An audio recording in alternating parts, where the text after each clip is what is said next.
two girls rode their scooters to the store to buy some snacks. But this simple trip took a dark turn, and the details are truly shocking. Over the years, there were many unexpected twists in this story, some almost unbelievable, and the ending was quite surprising.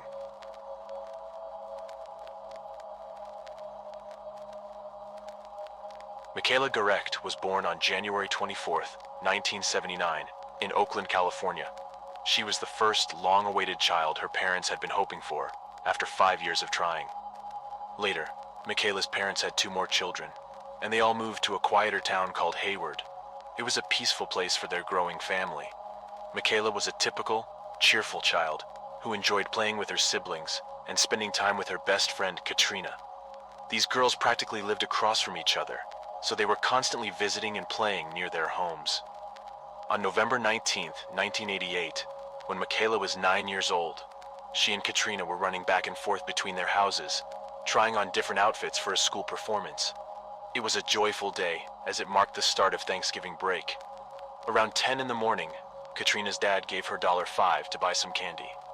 The excited girls rushed to Michaela's house to ask her mom if they could go to the nearby store, which was less than a mile away.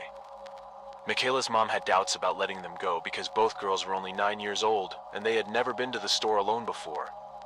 Although they had been there many times, it was always with family or older neighbor girls. After some arguing, Michaela's mom agreed with the condition that they would buy candy and head straight home. She was particularly concerned about Michaela's safety, since she was their long-awaited first child, a true miracle to her parents. That day, Michaela's mom believed that nothing bad would happen. The store was just a short distance away, and the girls planned to ride their scooters there. Michaela ran back to Katrina's house. They intended to use two identical scooters, so Katrina took hers and borrowed another one from her brother. They went to the store, left their scooters nearby, and went inside to make their purchases. When they came out, they got caught up in conversation and completely forgot about their scooters. They started walking home, but quickly realized their mistake and went back to where they had left the scooters. That's when they noticed that Michaela's scooter was missing. Thinking that someone had moved it, the girls decided to go around the store from different sides to find it. Michaela walked along the parking lot and soon spotted her scooter next to a car parked a few yards away from the store. She headed toward it, but suddenly, Katrina heard a terrifying scream. She ran back and saw a man grabbing Michaela and forcing her inside the car, right next to her scooter. The man swiftly returned to the driver's seat and sped away. Shocked, Katrina rushed back into the store and alerted the cashier about what had just occurred. The cashier immediately called the police, who arrived at the scene within minutes. The store employee also called Michaela's father, as they were acquainted, and informed him of the situation. Michaela's father, accompanied by Katrina's father, rushed to the store, where investigators were already present. The man told his wife to stay at home by the phone in case the police called. The detectives faced several challenges immediately. There were no surveillance cameras near the store, and the only witness to the abduction was Katrina, who was in deep shock and could barely speak. Her father was allowed to take her home. The store cashier provided the first lead. She mentioned that a suspicious man had been loitering around the store shortly before the abduction. He had parked his car, got out, but never entered the store. Instead, he walked along the building, peering through windows and seemingly watching the girls. The cashier had a gut feeling that he might be planning to rob her. According to her description, the man was white, around 30 years old, and had a prominent mustache. He had arrived in an old maroon-colored sedan, but the model and license plate number were unclear. After gathering description of the kidnapper, the police created a composite sketch and shared it with the media.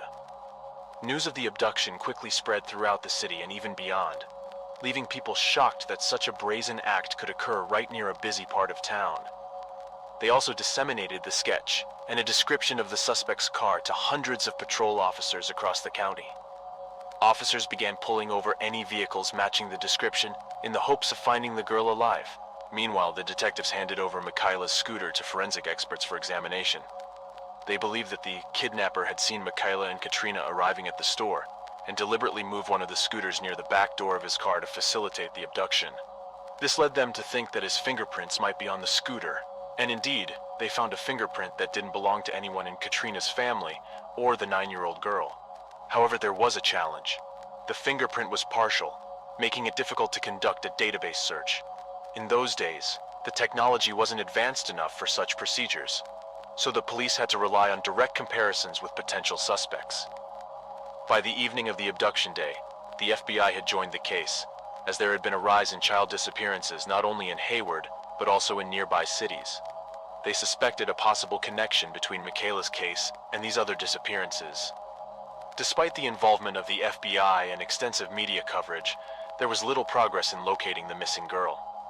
Michaela's parents were understandably devastated. Her mother blamed herself for what had happened and recalled an unsettling incident that occurred just a week before the abduction. Michaela had woken up unusually early one morning, sat at the kitchen table, and claimed she was writing a poem. This was odd because she wasn't known for waking up so early.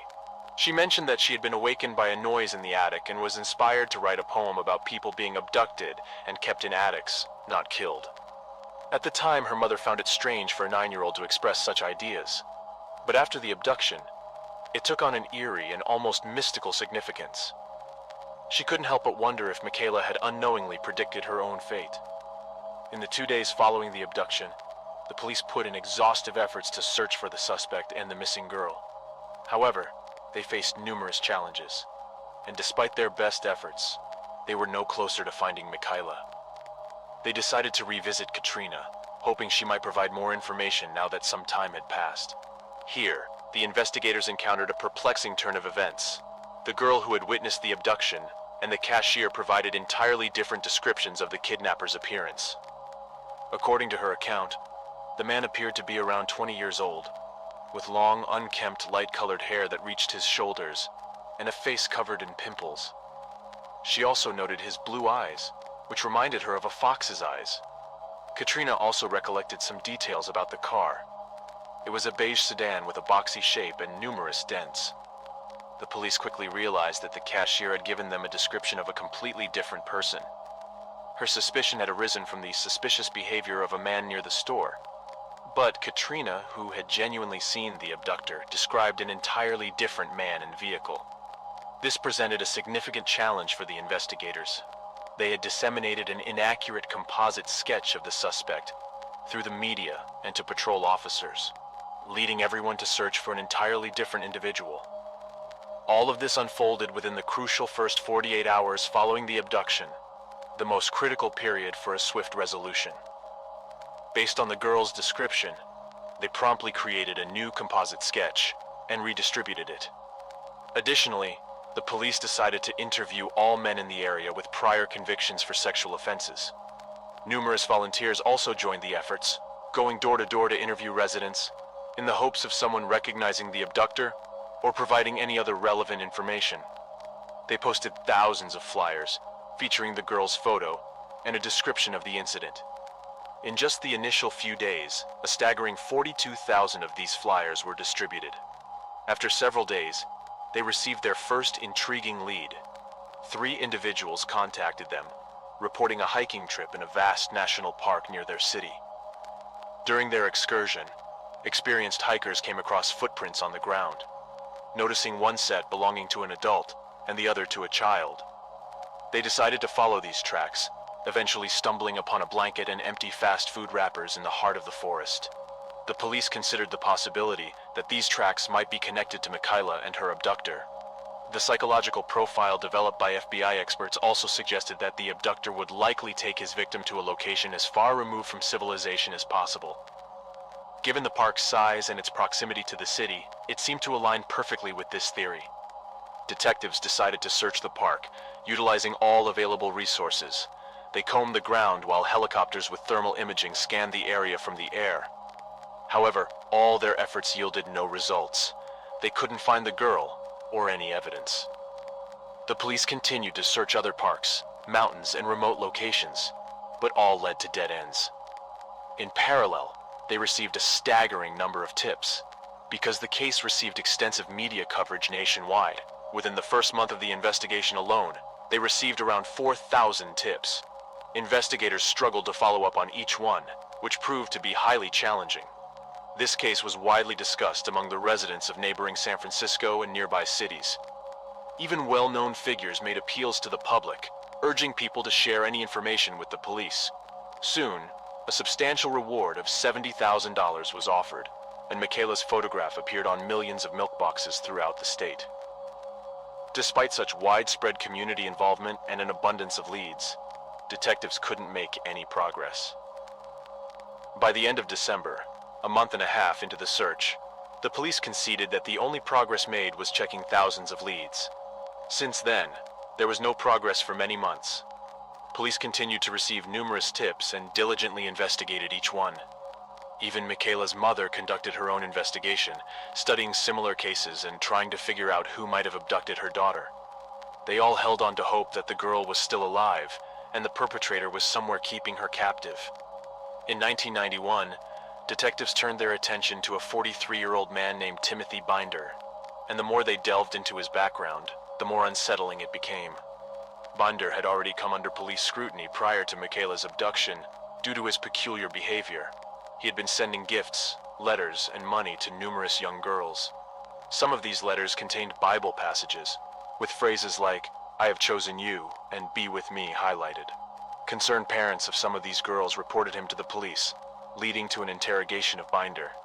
He claimed he was merely trying to befriend these girls, thinking they were lonely. However, the investigation revealed a troubling history. In 1985, Binder had been fired from his job in Child Protective Services in Colorado for collecting personal information about young girls. Later, he sent gifts, money, and letters to them.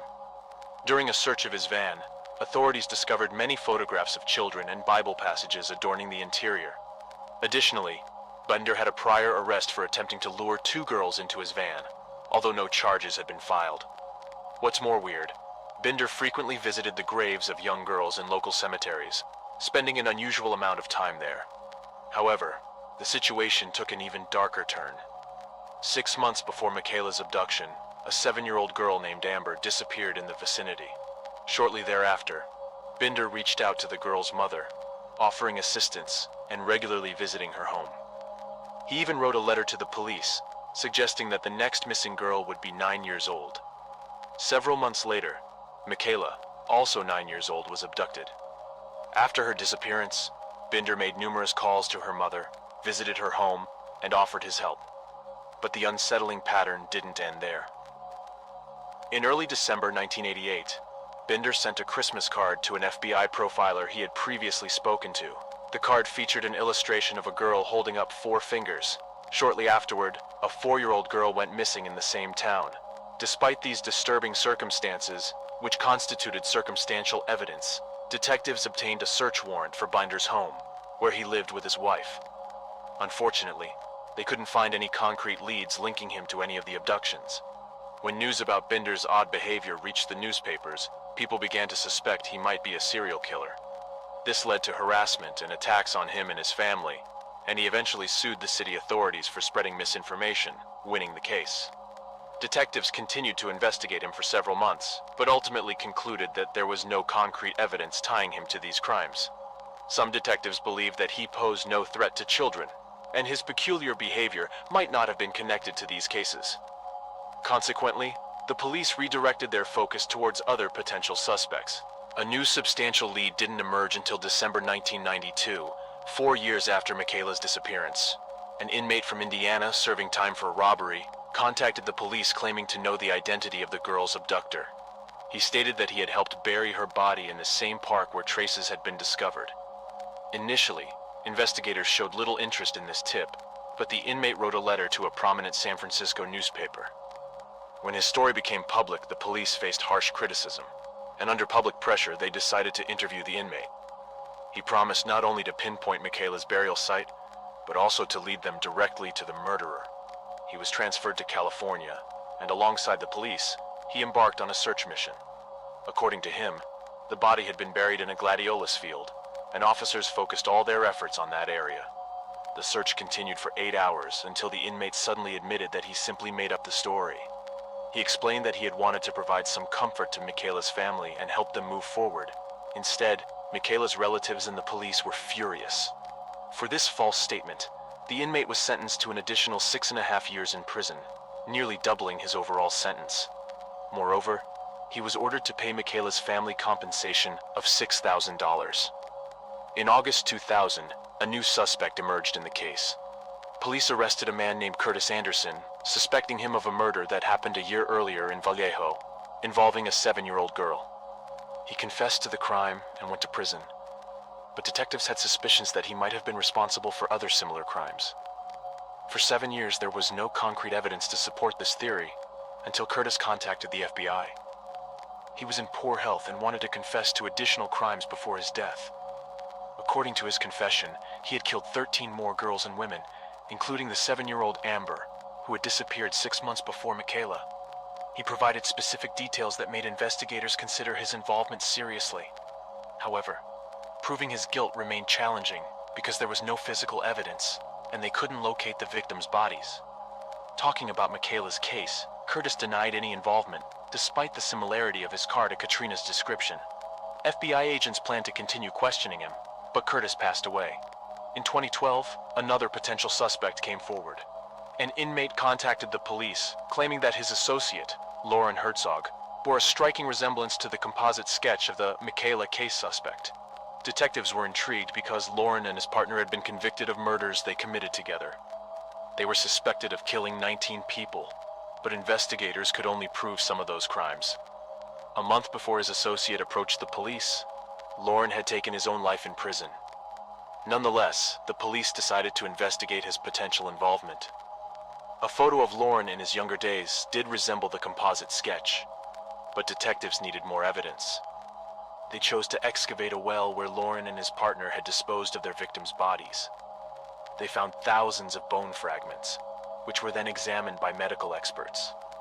After extensive analysis, it was determined that the bones belonged to 5 different girls, but none of them matched Michaela's DNA. Despite examining several wells, the police couldn't find any evidence linking Lauren to the case. In 2018, there was a significant development in the case. A man named David Mitch was charged with the murders of 2 women in 1986 near Michaela's town. The key breakthrough here was modern DNA analysis. Back then, they couldn't analyze the biological material found under the victim's nails. But with advancements in technology, they linked David to these crimes. David was already in prison for killing his 39-year-old girlfriend in 1989. Detectives decided to investigate his possible involvement in Michaela's case and found some intriguing connections. They discovered that David was in the same area when Michaela was abducted. He also matched Katrina's description and had a similar car. Since David's fingerprints were already on record, experts reevaluated the partial fingerprint found on Michaela's scooter. Thanks to modern technology, they made a significant breakthrough. The fingerprint on the scooter was a perfect match to David's. In 2020, David was charged with Michaela's murder, as the hope of her being alive had faded. He denied his involvement, and the case went to trial. In early 2023, preliminary hearings took place, and the judge ruled that there was enough evidence to proceed with the trial. David's lawyer attempted to challenge the evidence, arguing that the scooter's fingerprint didn't necessarily link his client to the murder. However, in this specific situation, it seemed a dubious claim as it was evident that the abductor deliberately left the scooter next to his car's back door to seize the girl when she approached. The defense also tried to challenge the murder charges since Michaela's body was never found, suggesting no proof of her death. However, this argument was not valid in modern times, as numerous cases have resulted in convictions without the recovery of the victims' bodies, given the substantial evidence. Moreover, David had a history of violent crimes throughout his life. At 16, he broke into a house and assaulted a woman at knife point. After serving a year in prison, he was released early and soon attempted another assault on a different woman. After another 2 years in prison, he was released again. In May 1988, 7 months before Michaela's abduction, David was arrested for a store robbery. He was sentenced to a year in prison, but was released a month before Michaela's disappearance. Michaela's father traveled from another state to attend the press conference announcing the arrest of his daughter's kidnapper. Unfortunately, Michaela's mother, who had hoped to find her daughter alive all those years, couldn't attend as she was battling cancer. Shortly after the news of the arrest, she passed away, thanking investigators for uncovering the truth before her life's end. Police pledged to continue searching for Michaela's remains and offered a $10,000 reward for any valuable information. David Mitch's trial is set to begin soon and will involve 3 cases: Michaela's and the 2 cases where his DNA was found under the victim's nails. Initially, the prosecution sought the death penalty, but the district attorney changed, and the new one made the decision not to pursue it. If David is found guilty of all 3 murders, he won't receive a life sentence, only several decades in prison. This decision caused outrage among the victims' families and sparked media attention, with David's lawyer being the only supporter of this change. However, David is already 62 years old, and there's not much chance he'll live to see the end of even this reduced sentence. It's worth noting that the correctional system, which repeatedly released him early from prison despite his history of crimes, unwittingly allowed him to commit Michaela's murder. Had he not been released just a month before the incident, the girl might still be alive today. Alright guys, thank you for watching. If you enjoyed my video, please share your thoughts on this story, and don't forget to like and subscribe to the channel. Your support means a lot to me. Thank you.